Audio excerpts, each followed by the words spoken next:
Bunker buster ने उड़ाए IRGC के गुप्त ठिकाने।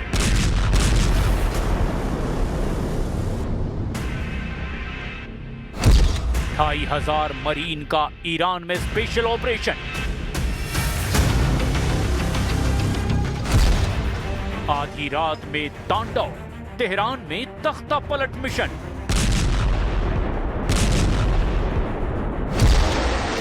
होर्मुज में हाहाकार, ईरान का प्रचंड वार।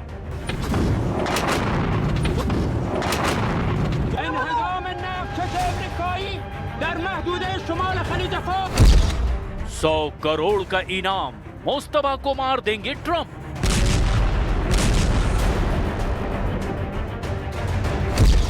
नेतन्याहू ट्रंप का ऐलान, बदल दिया खामनेई का ईरान।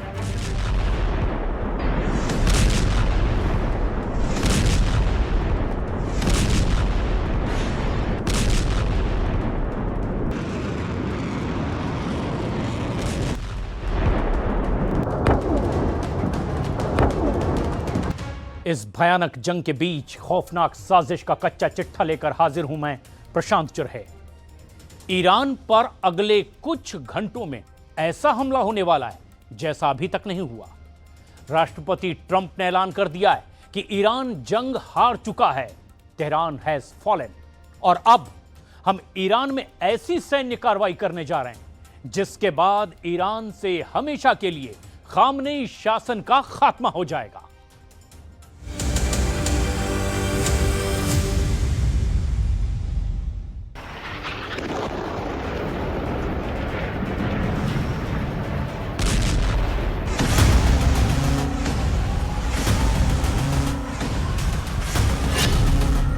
उखाड़ दिया खामनेई का शासन, अगले हफ्ते सबसे बड़ा हमला।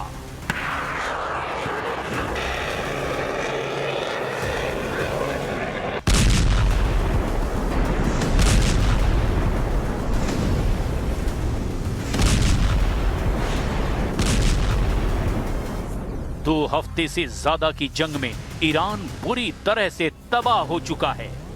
हैरानी की बात तो यह है कि प्रचंड नुकसान के बावजूद ईरान अभी तक अमेरिकी और इजरायली अड्डों पर हमले करता जा रहा है। दावा तो यहां तक किया जा रहा है कि पश्चिम एशिया के लगभग सभी देशों पर ईरान हमला कर रहा है।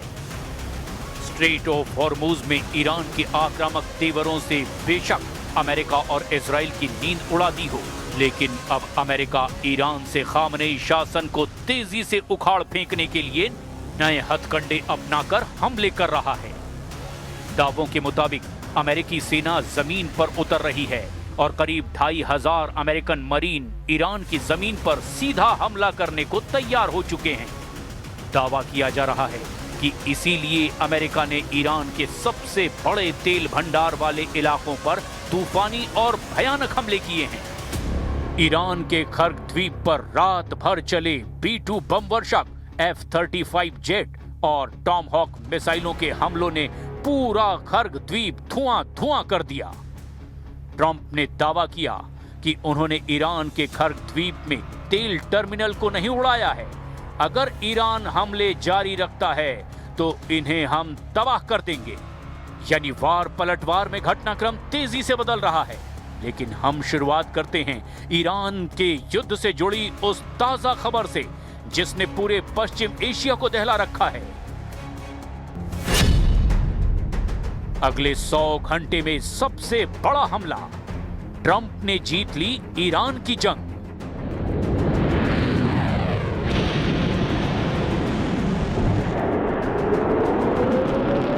ईरान के प्रचंड पलटवार ने युद्ध को बेहद खूनी बना दिया है, इसमें कोई शक नहीं रह गया।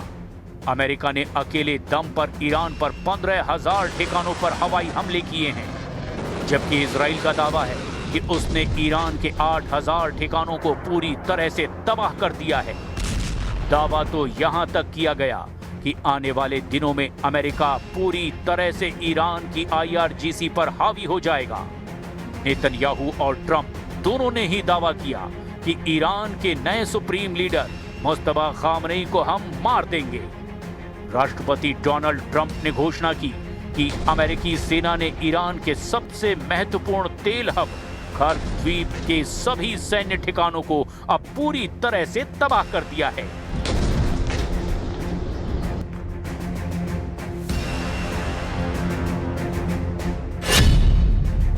ट्रंप का ईरानी फॉर्मूला, ईरान की आर्थिक ताकत या कहें ईरान की जान खर्क द्वीप पर होते जरा इन धमाकों को देखिए।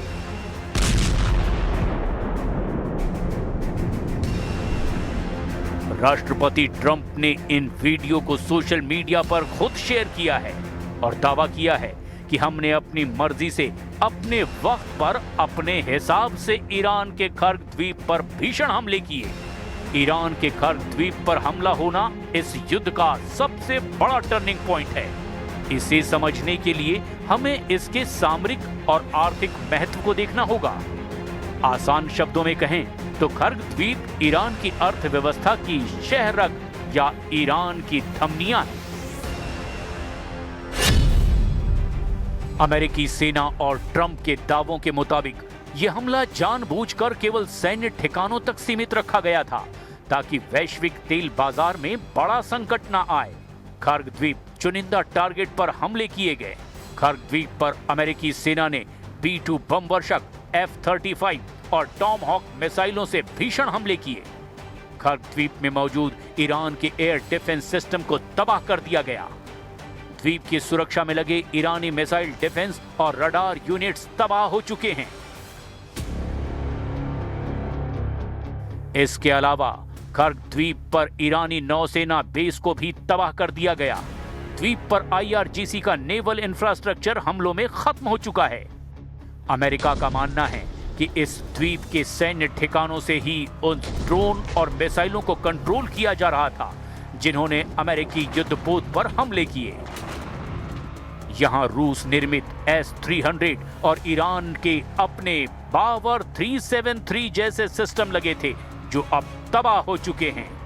खर्क द्वीप पर मौजूद एयरपोर्ट सुविधाएं जैसे सैन्य विमानों और ड्रोन्स के लिए इस्तेमाल होने वाले रनवे और हैंगर अब पूरी तरह से तबाह हो चुके हैं। इसके अलावा द्वीप पर ईरानी सेना का गोला बारूद, उसकी रसद के भंडारण केंद्र अमेरिकी हमलों में अब पूरी तरह से बर्बाद हो चुके हैं। ट्रंप ने दावा किया कि खर्क द्वीप पर हमले के दौरान वहां मौजूद तेल टर्मिनल डिपो और पाइपलाइनों को तबाह नहीं किया गया, यानी अभी तेल के कुओं, पाइपलाइनों और स्टोरेज टैंकों को निशाना नहीं बनाया गया। लेकिन ट्रंप ने चेतावनी दी कि यदि हॉर्मुज़ जलडमरू मध्य में जहाजों का रास्ता रोका गया तो इन्हें भी तबाह कर दिया जाएगा।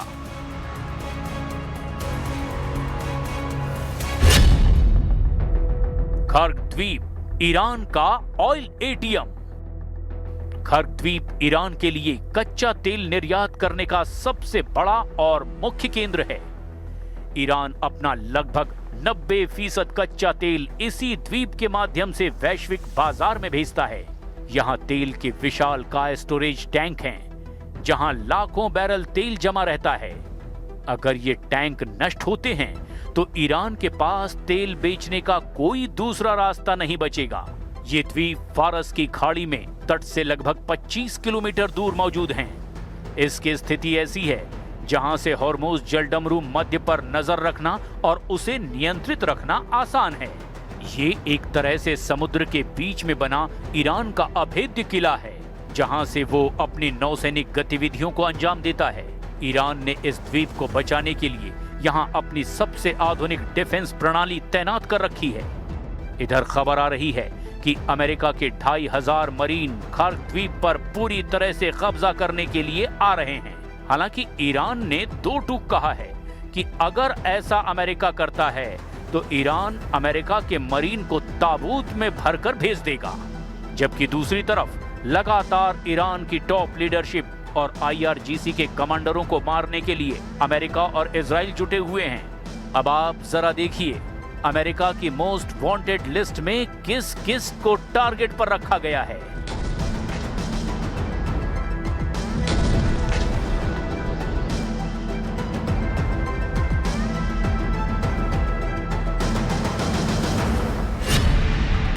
अमेरिका की वांटेड लिस्ट।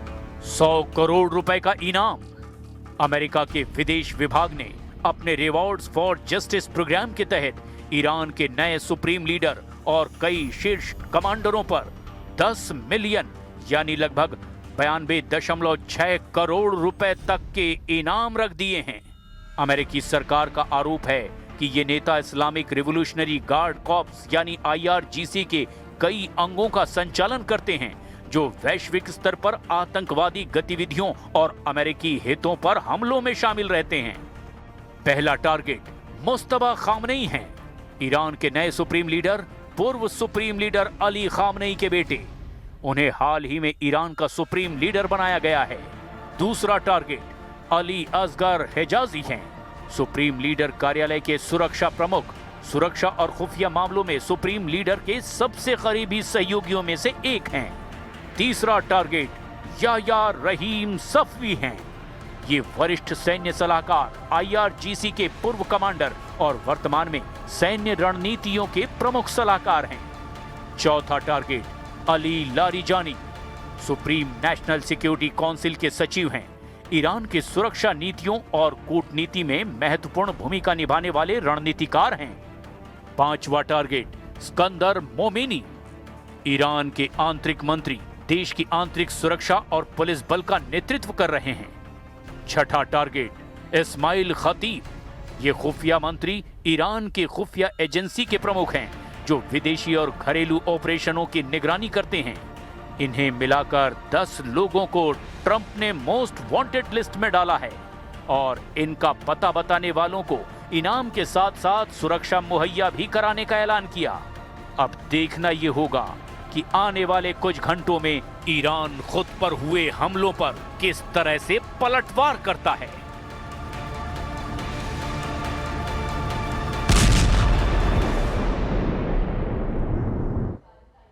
इस युद्ध को आधा महीना हो चुका है, लेकिन ईरान ने तय कर लिया है कि ये युद्ध 6 महीने और लड़ा जाएगा। मुस्तफा खामनेई के इरादे ने अमेरिका और इजराइल की टेंशन और ज्यादा बढ़ा दी है, क्योंकि ईरान ने अब एक ऐसा ड्रोन लॉन्च करना शुरू कर दिया है जो शाहिद और आरश ड्रोन से भी ज्यादा खतरनाक है।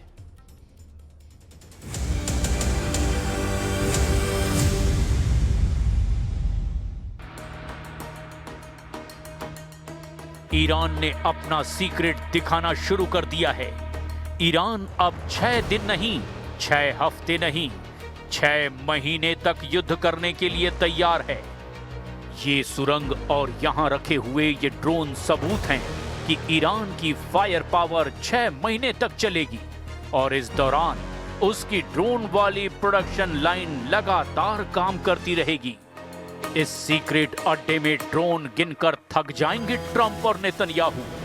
ईरान बता रहा है कि इस वीडियो को देखकर क्यों इजराइल, अमेरिका और उसके साथी खाड़ी देशों को घबराने की जरूरत है, क्योंकि अब वो युद्ध में अपनी सबसे खास रणनीति बदलने जा रहा है। उसके नए हमले मिसाइल अटैक से भी घातक होने जा रहे हैं। 6 महीने तक युद्ध लड़ने के लिए ईरान ने अब नया लड़ाका लॉन्च करना शुरू कर दिया है। शाहिद ड्रोन के बाद ईरान ने अपना बहुत ही भरोसेमंद ड्रोन कर्रार मैदान में उतार दिया है। ये कर्रार को लॉन्च किया जा रहा है। ईरान का बहुत ही घातक ड्रोन है ये कर्रार। कर्रार ड्रोन शाहिद ड्रोन की तरह मोपेड इंजन से नहीं, टर्बोजेट इंजन से चलता है। इसकी रेंज 1000 किलोमीटर तक है, यानी शाहिद ड्रोन से 5 गुना ज्यादा रेंज। इसकी रफ्तार 900 किलोमीटर प्रति घंटे तक जा सकती है, यानी शाहिद ड्रोन से 5 गुना रफ्तार। ये 10,000 मीटर की ऊंचाई पर उड़ता है, यानी इसे मार गिराना भी आसान नहीं है। लेकिन सबसे खास बात, ये एक फाइटर जेट की तरह काम करता है, क्योंकि ये 250 किलो तक का बम भी गिराता है और एयर टू एयर मिसाइल शफाक भी फायर करता है। ईरान ने यूएई के फुजैरा ऑयल टर्मिनल पर हमला करके ये बता दिया कि उसके गर्ग द्वीप पर हुए हमले का वो किस तरह से जवाब देना जानता है। ईरान ने ऐलान किया कि यूएई के लोग वहां से हट जाएं, जहां अमेरिका के अड्डे हैं।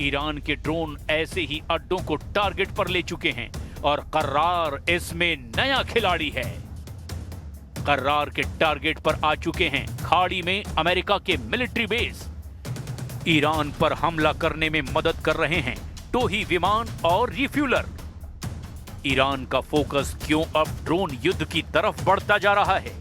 इसकी असल वजह खाड़ी देशों में हुए हमलों के रिजल्ट बता रहे हैं। ईरान लगातार अमेरिका के अड्डों पर अटैक कर रहा है और इसकी बड़ी मिसाइल सऊदी अरब में प्रिंस सलमान एयरबेस पर हुआ हमला बता रहा है। इस अड्डे पर ईरान के ड्रोन हमलों में अमेरिका के 5 विमान टैंकरों को राख में बदल दिया गया। ये अमेरिका के KC-135 मिड एयर रिफ्यूलर थे जो प्रिंस सलमान एयरबेस पर खड़े थे। ऐसे एक टैंकर की आज कीमत होगी 800 करोड़ रुपए। ऐसे में ईरान के 20 से 25 लाख रुपए के एक ड्रोन ने अमेरिका को 4000 करोड़ का झटका दे दिया है। ऐसा एक विमान ईरान में क्रैश हो चुका है जिसमें अमेरिका के पायलटों समेत 6 सैनिकों की मौत की पुष्टि की जा चुकी है। अमेरिका के ये टैंकर विमान इजराइल के फाइटर जेट्स के ऑपरेशन में लगातार मदद कर रहे हैं। आसमान में ही उनमें ईंधन भरा जाता है जिससे वो ईरान में लॉन्ग रेंज वाली स्ट्राइक कर सकते हैं। अब सवाल है कि ईरान अब क्यों ड्रोन वाले मोड में आ चुका है? क्यों अब इजराइल में होने वाले हमलों में बहुत ही सटीक मिसाइलों का इस्तेमाल किया जा रहा है? तो उसका जवाब ये है कि ईरान के पास मिसाइलों की तादाद तो सीमित है, लेकिन उसकी ड्रोन पावर बहुत बड़ी है। उसका ड्रोन जखीरा एक लंबे युद्ध की बुनियाद रख चुका है और ईरान इसके लिए पूरी तरह से तैयार है। ईरान ने अपना सीक्रेट दिखाना शुरू कर दिया है। ईरान अब लंबे युद्ध की तैयारी में है। उसके कमांडर बार बार बता रहे हैं कि ईरान को अब कोई जल्दी नहीं है। वो आराम से अमेरिका और इजराइल दोनों से इस युद्ध में लंबे वक्त तक लड़ना चाहता है। इसीलिए अमेरिका की तमाम धमकियों के बीच ईरान के बड़े बड़े लीडर तेहरान की सड़कों पर नजर आए। फिलिस्तीन के समर्थन में निकले अल कुद्स मार्च में ईरान के राष्ट्रपति से लेकर विदेश मंत्री और वहां के सुप्रीम सिक्योरिटी काउंसिल के सेक्रेटरी अली लारिजानी भी लोगों के बीच मार्च में शामिल हुए, जबकि अमेरिका ने उन पर करीब 100 करोड़ रुपए का इनाम रख दिया है। अब सवाल ये है कि क्या ईरान इससे डर जाएगा या 4 गुनी ताकत से युद्ध लड़ेगा?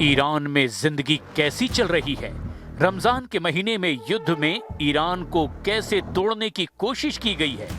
और क्या डोनाल्ड ट्रंप और बेंजामिन नेतन्याहू इसमें कामयाब हुए हैं?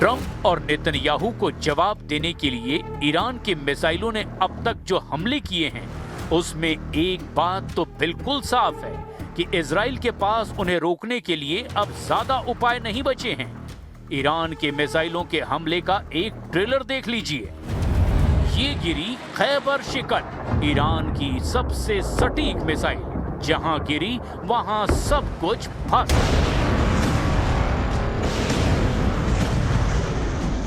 ये गिरी इमाद बैलिस्टिक मिसाइल।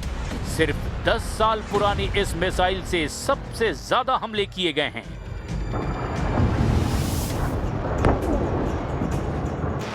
ये हुआ सेजिल से हमला। 1000 किलो का वॉरहेड और जमीन पर सब कुछ भस्म कर देने वाला धमाका। ये गिरी शहाब 3, ईरान की सबसे पुरानी मिसाइलों में से एक, लेकिन सबसे भरोसेमंद भी।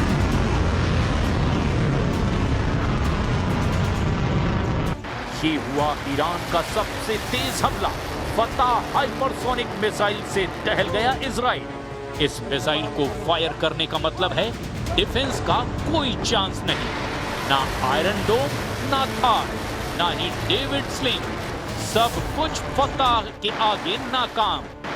और ये आसमान में फटी ईरान की सबसे नई मिसाइल खुर्रम शहर 4। इस बैलिस्टिक मिसाइल से निकले 5-10 नहीं बल्कि पूरे 80 क्लस्टर बम।